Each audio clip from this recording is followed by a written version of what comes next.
जय जोहार साथियों। आप सब जो पंडाल के बाहर कुछ साथी खड़े हैं, आप सब बैठ जाइए। और आप लोगों ने यहाँ पर समय निकाल करके आप पधारे हैं, तो हम जिस उद्देश्य से यहाँ पर आए हैं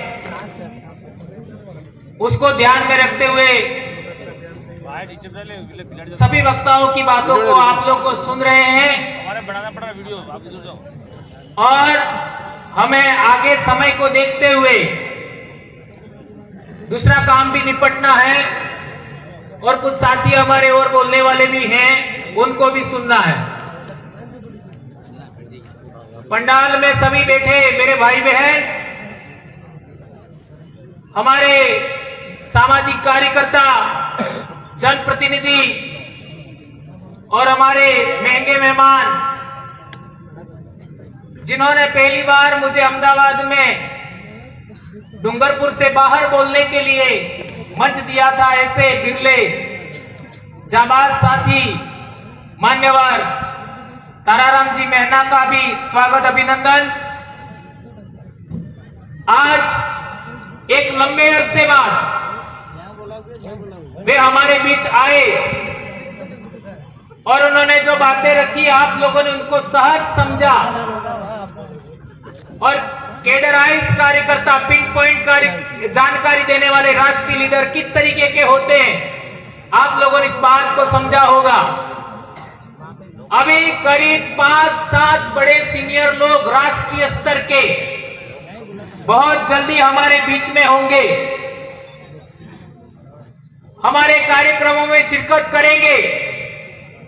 और लोगों को लगता था, लोग कहते थे कि ये तो कुछ साल में बिखर जाएंगे, तो आदरणीय ताराराम जी मेहना ने कहा ऐसा ही होने वाला है, क्योंकि ये बात पहले संत माम जी महाराज ने भी कहा है, न्याव ते बेण का मस्त थवानो है और बेण को अपने न्यस है।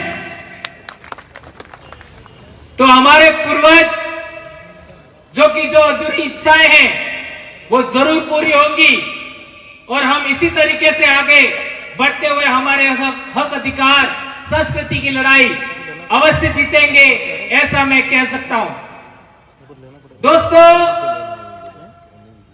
आप लोगों ने यहां पर जो बातें सुनी उसमें आप लोगों ने एक बड़ी बात जरूर समझी होगी कि हमारी समस्याएं क्यों हैं। समस्या है, लेकिन समस्या क्यों है, यह बात जानना समझना जरूरी है।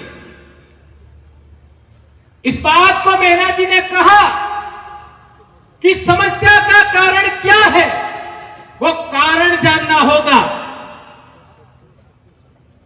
आज आप लोग भारत देश में जितनी जनगणनाएं हुई, उन जनगणनाओं का रिकॉर्ड पढ़िए तो आपको समझ में आएगा। 1872 की जनगणना, 1891 की जनगणना, 1901 की जनगणना, 1911 की जनगणना, 1921 की जनगणना, 1931 की जनगणना, 1941-51 की जनगणना, उन सब में पढ़ोगे दक्षिणी राजस्थान में सभी आदिवासी भील हैं। 1951 तक, इसलिए मेरे छोटे भाई मांगू भाई ने बताया कि कटारा है, डेंडोर है, बूझ है, वे सारे भील हैं। क्यों? 1951 तक हमारी पहचान के साथ छेड़खानी नहीं हुई थी और 1951 की जनगणना में हमारा आइडेंटिटी आप लोग निकाल करके देख लीजिए।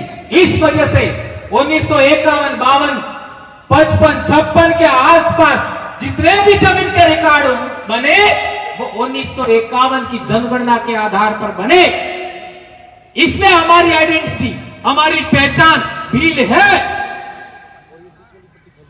इसके बाद में षड्यंत्र हुआ और उस षड्यंत्र के तहत हम लोगों का, चूंकि संविधान के अंदर भी आप लोग देखोगे तो पहले नंबर पे भील है और दूसरे नंबर पे क्या है सूची में? पहले नंबर पे भील है, दूसरे नंबर पे क्या है? भील मीणा। यदि डॉक्यूमेंट बनते,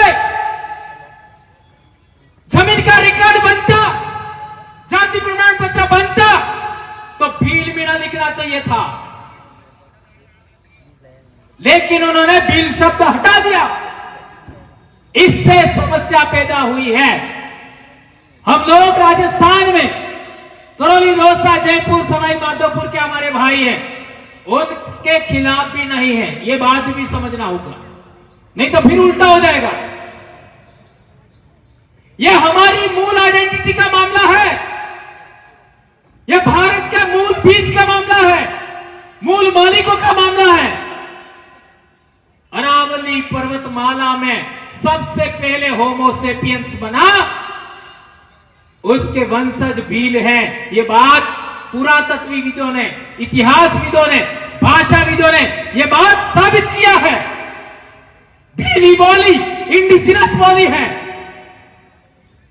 और 1951 के बाद इन लोगों ने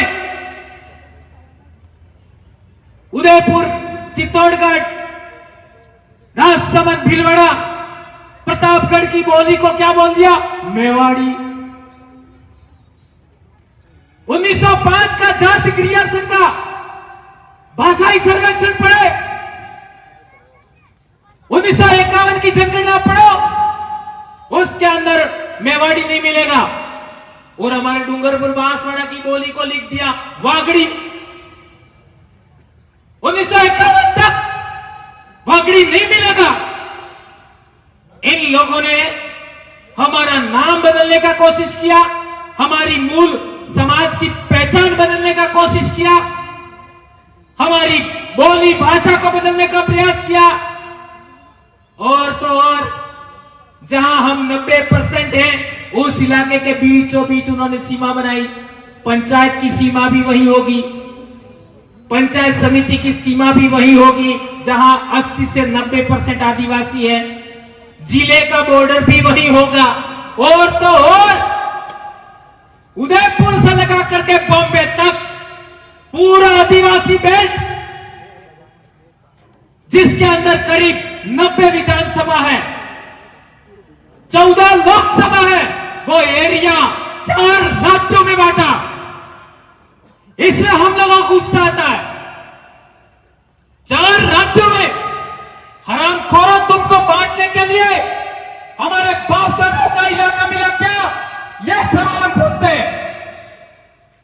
इसलिए भीलों ने 5 जनवरी 2011 सुप्रीम कोर्ट का जजमेंट आने के बाद हम लोगों ने एक नारा बुलंद करने का कोशिश किया, शुरुआत किया, जय भील प्रदेश। और यह आज तेज गति से पूरे इलाके में जा रहा है। और तो और आज पूरे देश के अंदर आप देखेंगे आने वाले समय में, अगले महीने कार्यक्रम जो हमारा है, उसमें भी बहुत सारे साथी हमारे बीच में पिछड़े थे, वे आएंगे। और एक बात मैं भूल जाऊंगा, याद आगे बोल देता हूं, अगला कार्यक्रम हमारा उदयपुर से पहले पाल चितरिया का शहादत दिवस आ रहा है, वहां पर हम सबको जाना है। पाल चितरिया साबरकांठा जिले में, यह बात हम लोगों को याद रखनी है। एक बात और कहना चाहता हूं कि जाति प्रमाण पत्र में हमारा नाम इन लोगों ने बदल दिया, रेवेन्यू रिकॉर्ड में उन्होंने नाम बदल दिया, हमारी बोली भी बदल दी। तो जब बोली ही खत्म कर दी तो हमारी पहचान क्या है बताओ? किसी भी समाज की बोली के लिए, किसी भी समाज की पहचान के लिए पहला आधार बोली होता है। एना उदाहरण बताड़ो। आपने वादी जानो? वादी है कौन कौन जानो? जानो? ई बोले तमन खबर पड़े है? ई अनन बोली बोले तो खबर पड़े? नहीं खबर पड़े। ये है अलग आइडेंटिटी। हमारी जो मूल बोली है हम आदिवासियों की, वो दूसरे लोगों को समझ में आती है पूरी? 10, 15%, 20% से ज्यादा नहीं समझते। वो तो हमने हिंदी बोलना शुरू कर दिया इसलिए समझ रहे। आए समझ में? ये बात हमको जाननी समझनी चाहिए। इसके मैं भाषा के उदाहरण नहीं लेना चाहता, अभी टाइम नहीं है। लेकिन आपका कम्युनिटी नेम बदल दिया, कबीले का नाम बदला, आपका बोली का नाम बदल दिया, तो हमारी मूल आइडेंटिटी इन लोगों ने खत्म करने का प्रयास किया। और आदिवासी परिवार के जन जागरण से पहले हमारे इलाके में हमारे बाप दादे राजा महाराजा थे, ये भी बात हम लोग बोलने से कतराते थे। आज जितने चौक चौराहे हमारे लोगों ने महापुरुषों के नाम पर बनाए, ये कहीं पर भी देखने नहीं मिलता था। कहीं हमारे चौक चौराहे की मूर्ति पर, आपका चौराहे पर मूर्ति देखने को नहीं मिलती थी। आज ये सब हो रहा है। तो ये सभी बातों को ध्यान में रखते हुए हमारे जो मूल बात है हमारी पहचान, और उस पहचान के आधार पर आरक्षण। अब सवाल पैदा होता है कि सुप्रीम कोर्ट ने जजमेंट दिया। क्या जजमेंट दिया?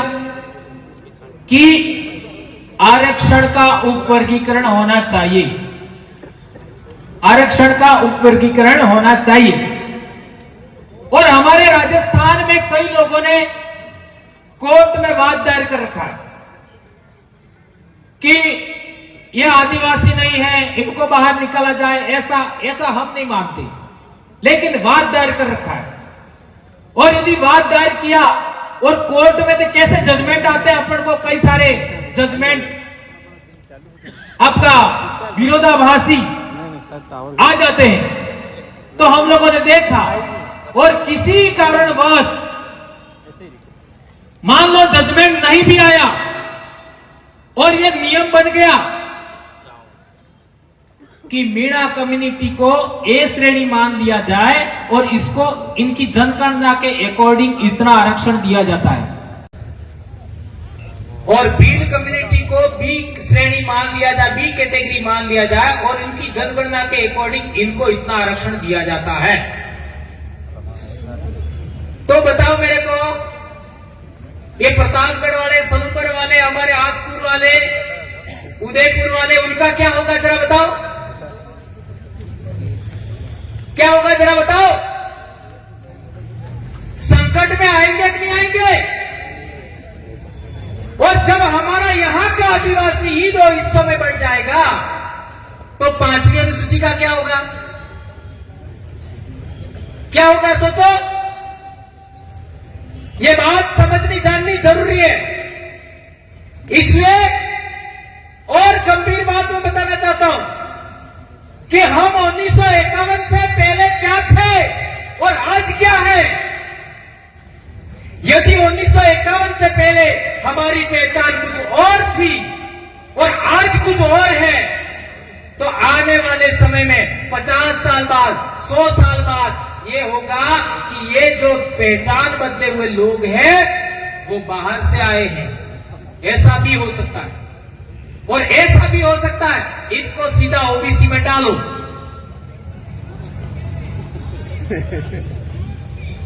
तो आप लोग ओबीसी में जाने के लिए तैयार है क्या? ऐसे कैसे चले जाएंगे? ऐसा भी हो सकता है। तो ये हमारे सीमलवाड़ा का उदाहरण देख लो। सीमलवाड़ा में डामोर लोग आदिवासी है, और बॉर्डर क्रॉस करते ही एक भाई बॉर्डर के उधर रहता है और एक भाई बॉर्डर के इधर रहता है। आपका गुजरात बॉर्डर पर, तो जो इधर रहता है वो भाई तो आदिवासी है और उधर वाला भाई को ओबीसी का भी प्रमाण पत्र नहीं मिल रहा है।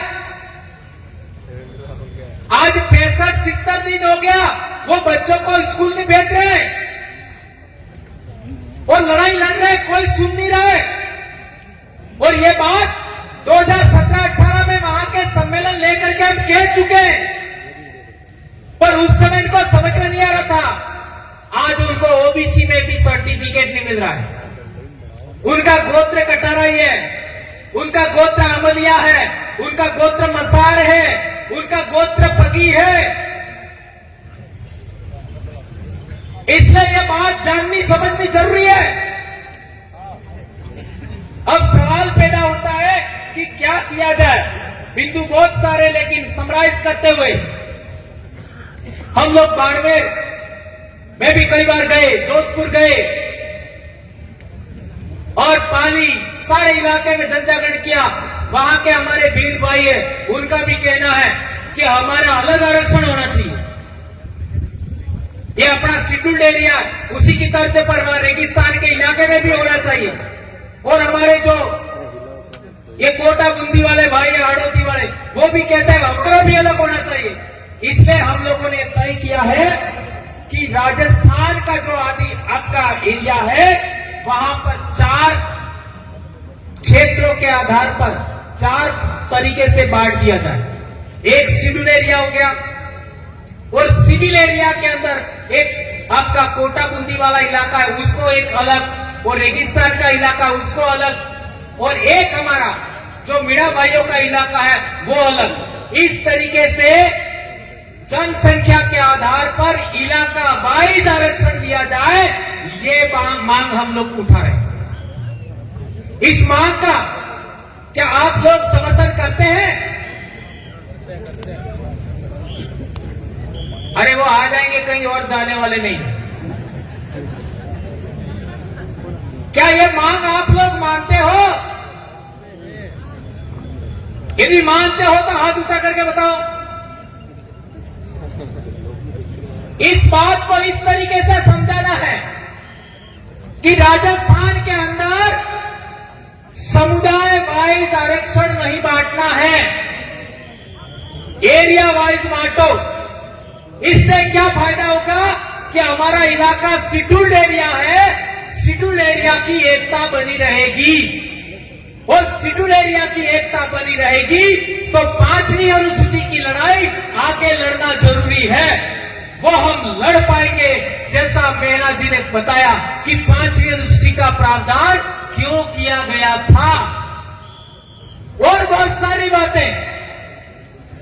मैं तो यहां तक कहना चाहूंगा कि मैं जितना जानता हूं वो भी 50% ही आपको पढ़ाया है। अभी बहुत कुछ बातें आप लोगों को समझानी पढ़ानी जरूरी है, तो इन बातों को आप लोग समझेंगे ऐसा मैं समझता हूं। हमारे एमपी साहब भी आ रहे हैं। जोहार जोहार भेजो आया।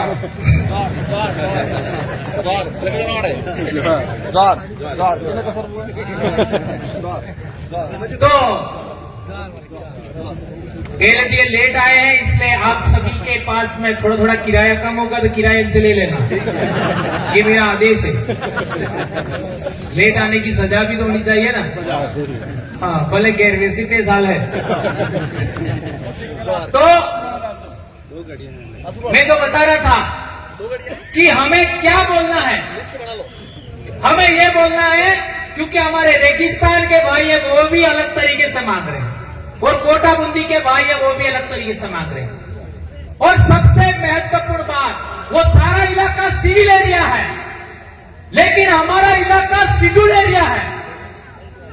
और आप लोगों को पिन पॉइंट जानकारी देकर समझा दिया गया है, बार बार बताया गया है कि 5वीं अनुसूची का अधिकार, शेड्यूल्ड एरिया का अधिकार, ये हमारे बाप दादाओं ने लड़ झगड़ करके अधिकार हासिल किया है। इसलिए इसमें किसी भी तरीके से खंडित नहीं होना चाहिए। ये एरिया किसी भी तरीके से इस इलाके में विभिन्नता पैदा नहीं होनी चाहिए। इसके लिए हम लोगों को शेड्यूल एरिया की एकता बरकरार रखने के लिए जान की भी लड़ाई लड़ती है। एक और बात, अभी हमारे 5 लेम्बरवाड़ा के भाइयों ने अंग्रेज सबसे पहले डूंगरपुर में आए, रजवाड़ों से समझौता किया, तो केवल 6 साल बाद 1824 में पाल लेम्बरवाड़ा ने सबसे पहले विरोध किया था। 1818 में अंग्रेजों से समझौता हुआ, 1824 में पाल लेम्बरवाड़ा के लोगों ने विद्रोह किया और 12 बिंदुओं का समझौता हुआ। उसी पाल लेम्बरवाड़ा ने भी एक फैसला लिया कि हमारे समाज के लोगों को लूटने से बचाने के लिए, यानी दुकानों में जो लूट होती है उससे बचाने के लिए, आपका समाज में जो नशा बढ़ रहा है उसको कम करने के लिए और समाज में सुधार को देखते हुए हमारे सभी गमेती मुखियों ने एक फैसला लिया है कि अब लाड़ी मोर का विवाह होगा तो पटले में सोने की रकम नहीं रखी जाएगी।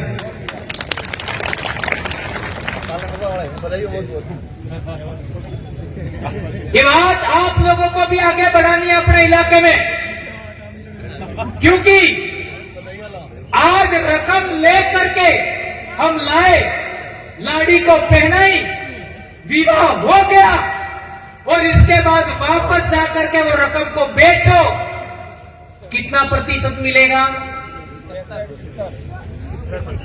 या कहीं पहाड़ इतरे मैं आप लोगों से कितना वसूलते?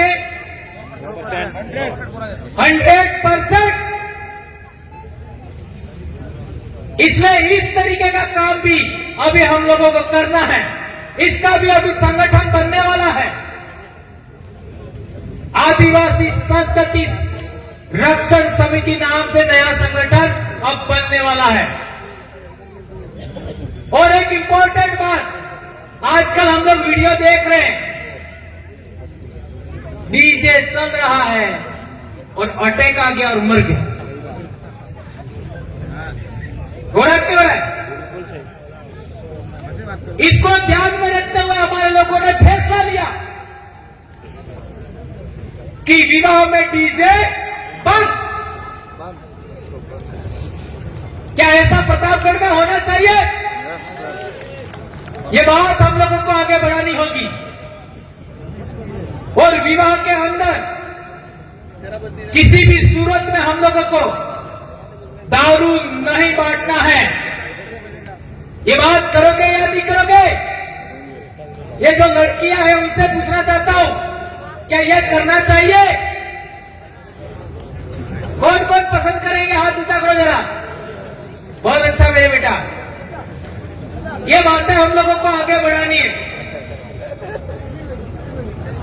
अरे यार, एक नया मुद्दा फिर लेके आ गए, pre wedding.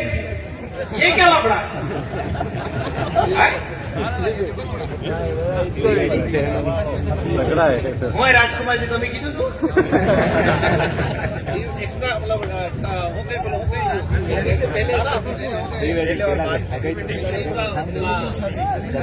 Model pilot project. हाँ, सगे से पहले। अच्छा,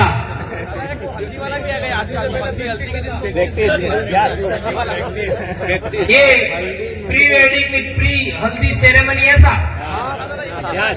अब सवाल पैदा होता है कि मैंने विवाह किया था 2000 में, अभी मेरी बेटी का भी विवाह होगा आने वाले समय में। अभी उसका भी पढ़ाई पूरा हो गया, MBBS हो गया और कल ही डूंगरपुर आई है। नहीं तो आज मैं लेके भी आता, थकी हुई इसलिए लाया नहीं, अगले कार्यक्रम में लेके आऊंगा। मेरी बेटी का जिस दिन विवाह होगा, एक खोतरी भी होना नहीं मन मंगाड़ूंगा, ये गारंटी दे रहा हूं। आज मैं खोतरी भी नहीं, बिल्कुल नहीं। और प्री वेडिंग एडिंग की बात ही छोड़ दो, ये भंवरलाल परमार है, एक बार कह दिया मामला खत्म।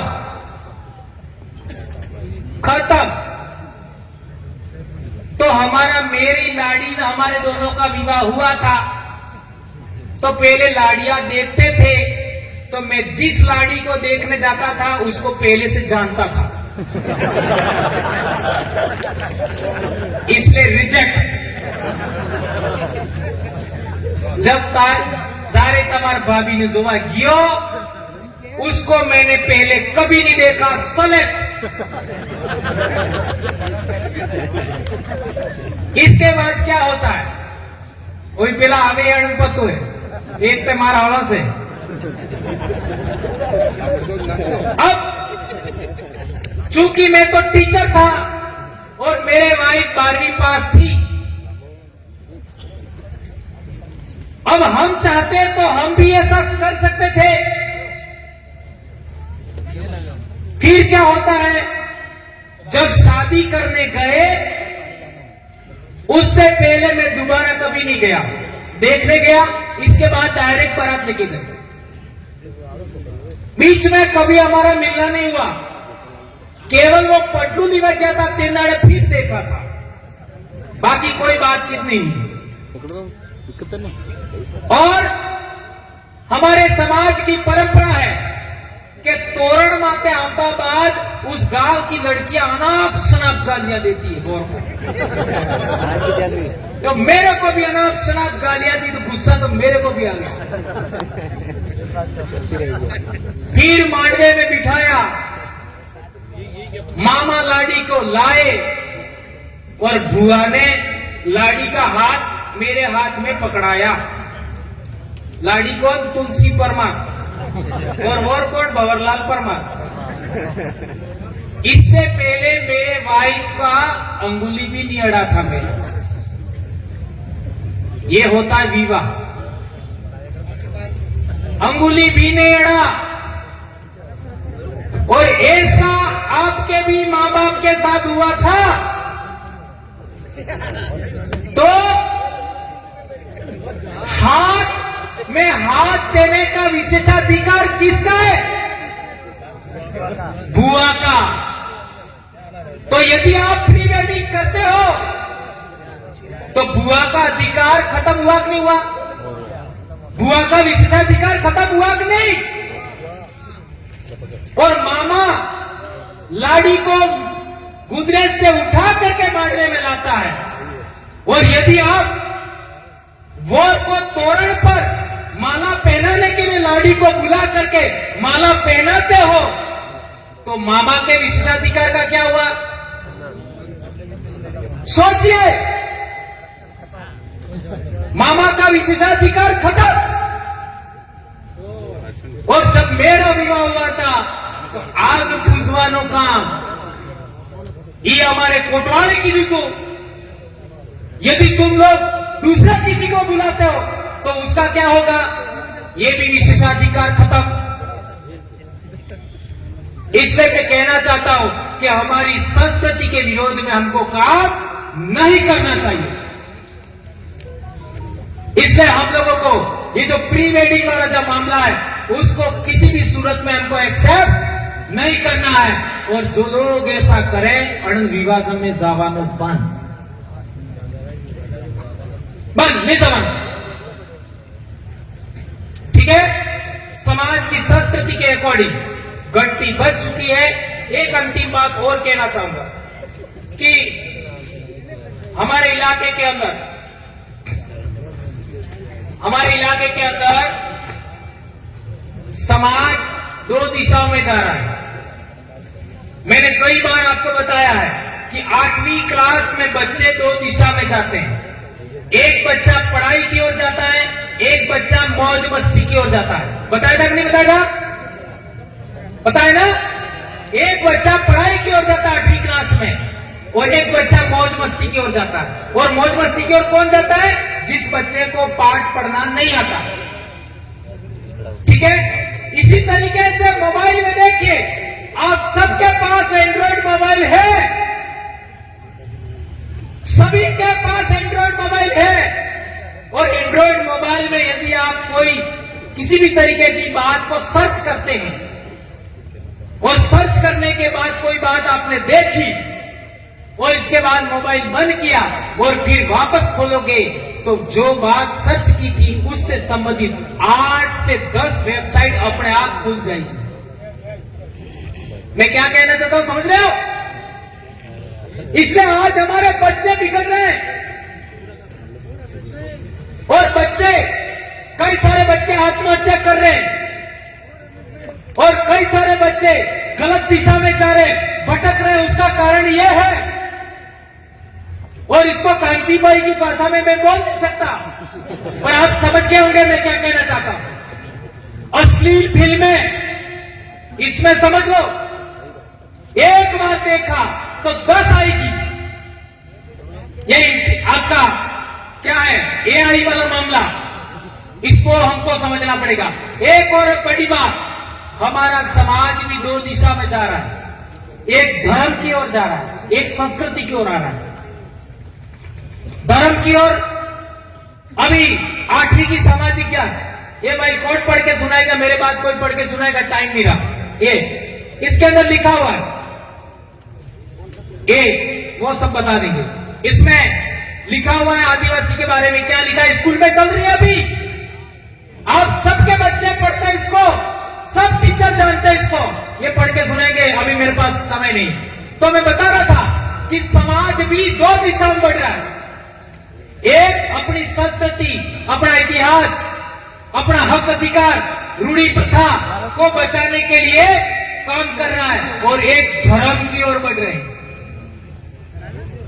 और कई लोग ऊंचा नीचा गालियां देते हैं कि लोग ये कर रहे हैं, वो कर रहे हैं, और ऐसा भी लोग हवा खड़ा कर रहे हैं कि हमारे इलाके में कई लोग ईसाई भी बन रहे हैं। तो मैंने जाबुआ में भी बोला था, कई जगह में बोल चुका हूं, कई जगह बोल चुका हूं मैं कि यीशु मसीह भी यहूदी था,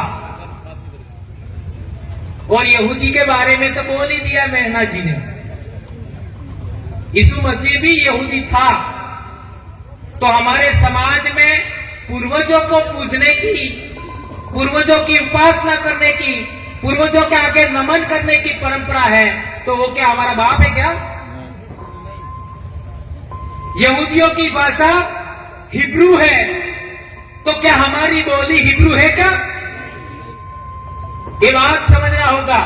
और ये एक उदाहरण दिया है, हमारे भीड़ तो मुसलमान भी है खानदेश में, और इनका प्रॉफिट मोहम्मद था, वो अरब में पैदा हुआ, वो भी हमारा पूर्वज नहीं है।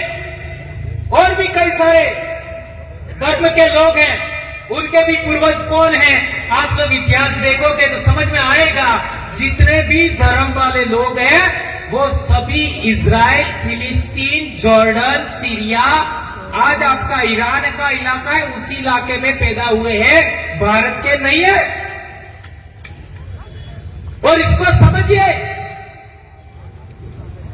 और ये जो मैंने बात बोली है वो 5 जनवरी 2011 सुप्रीम कोर्ट के जजमेंट को आधार मान के बोली है। एक ये भर्ती का मामला है, देख लीजिए, नॉन टीएसपी को 196 पद और हमारे इलाके को 63 पद, नॉन टीएसपी को दूसरी भर्ती में 970 पद और हमारे 141 पद, और तीसरी भर्ती में 1405 पद नॉन टीएसपी, और टीएसपी को 107 पद, और अगली भर्ती में नॉन टीएसपी को 46 और टीएसपी को 0। ये भेदभाव हो रहा है। इसी को ध्यान में रखते हुए ये जन जागरण हम कर रहे हैं। तो मेरे पास चिट्ठी भी आ गई, और हम लोगों को अनुशासन का भी पालन करना है। इन बातों को ध्यान में रखते हुए आपने मेरी बात को समझा होगा।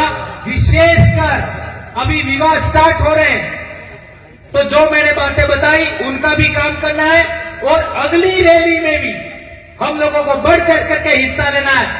एक संवैधानिक जन जागरण जारी रखना है और समाज को जगाओगे, ये बात बहुत याद रखना, समाज को जगाओगे तो आने वाली पीढ़ियों को हक अधिकार मिल जाएगा और आपके ऊपर जय जयकार होगा। और तमारे समाधि माते तमारे शीरा माते लोग फूलमाला सड़ावे दीवो बाळे ने तमने भूली जाए बेड़ी सरे ने लई जाए એટલે इस बात कहीं मारी बात समाप्त करो। जय जवाहर, जय आदिवासी, जय मिल प्रदेश, जय भारत, जय संविधान, जय जोहर का नारा है, जय जोहर का नारा है,